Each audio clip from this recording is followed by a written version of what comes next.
Land ओहोळ की Niagara धबधब्यावरील पूल असा काय प्रश्न की ज्यामुळे तासनतास ट्रॅफिकमध्ये अडकावे लागते।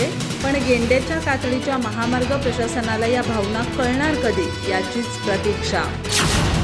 आजऱ्यातील लेंड ओहोळ पूल म्हणजे आहे तरी काय भाऊ? नायगरा धबधब्यावरील पुलासारखा हा प्रश्न आहे काय की ज्यामुळे दुतर्फा 1-1 किलोमीटरवर ट्रॅफिक जाम होत आहे। अशी विचारणा या मार्गावरून भरधाव ये-जा करणारे कोकण गोवावासीय आज करताना आढळले। आज सकाळपासून या परिसरात दोन्ही बाजूला ट्रॅफिक तोबा जाम झालं होतं। आंबोलीकडे एसटी डेपो तर गडहिंग्लजकडे साळगाव फाट्यापर्यंत वाहनांच्या रांगा लागल्या असताना अत्यंत धीम्या गतीने वाहनं पुढे सरकताना कोकणवासीय प्रवासी घामाघूम झाले असताना या अत्यंत किरकोळ पूल बांधणीचा प्रश्न ऐकून त्यांच्या या प्रतिक्रिया अत्यंत बोलक्या आणि महामार्ग प्रशासनाने विचार करण्यासारख्या ठरल्या। पण याचे संवेदन असेल तर ते रस्ते प्रशासन कसले असा प्रश्न निर्माण होणं साहजिक आहे। संकेश्वर बांदा मार्गावर आजरा शहरातील मध्यवर्ती संभाजी चौक परिसरातील लेंडे ओहोळ बांधणी प्रश्न ऐरणीवर आलाय। या ब्रिटिशकालीन पुलाची मजबूत डागडुजी न करता महामार्ग बांधणीची केलेली घाई महामार्ग प्रशासनाच्या चांगलीच अंगलट आली आहे। येथील लेंड ओहोळ नाल्यावरील पुलाचा प्रश्न किती गंभीर बनत चाललाय हे गेले आठवडाभर रस्ता काम सुरू असताना पुलावर वारंवार पडत असलेल्या भगदांडांमुळे अधोरेखित झालाय।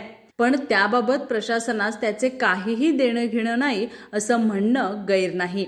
या मार्गाचं बांधकाम 2 वर्षापासून सुरू आहे, पण तो मार्ग कसा असेल, त्यासाठी वृक्षतोड कशी होणार, लांबी रुंदी कशी असेल, शहरातून की पर्यायी मार्ग असेल, धोकादायक वळणं कशी निघणार आदी प्रश्नांबाबत कोणालाही काडीची माहिती नसताना अवाढव्य सामुग्री आणून महामार्ग बांधणी संकेश्वर, गडहिंग्लज, आजरा आणि त्यापुढे आंबोली अशा विविध टप्प्यांवर सुरू झाली आहे।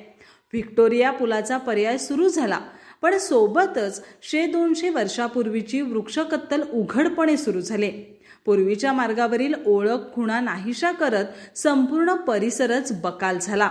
पण महामार्ग होत असल्यानं त्याबाबत फारशी ओरड झाली नाही।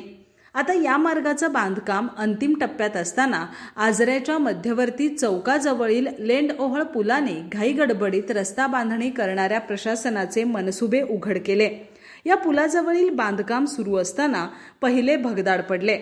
त्यानंतर येथील मार्गाच्या आराखड्यात पूल बांधणी नसल्याचं आणि पावसाळ्यात त्याची बांधणी शक्य नसल्याची ओरड प्रशासनाने सुरू केली असतानाच तिथं दुसरं भगदाड पडल्यानं ट्रॅफिक जाम सुरू झालंय।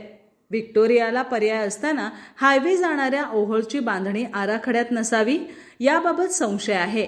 सोबत टोल वसुलीचीही तयारी सुरू असल्यानं आजरा अन्याय निवारण समिती आणि सर्वपक्षीय आजरेकर नेत्यांनी हा प्रश्न हाती घेत प्रशासनाला धारेवर धरलाय। याचं उत्तर काही दिवसात मिळेल हे मात्र नक्की। आर न्यूजसाठी प्राध्यापक रमेश चव्हाण, आजरा।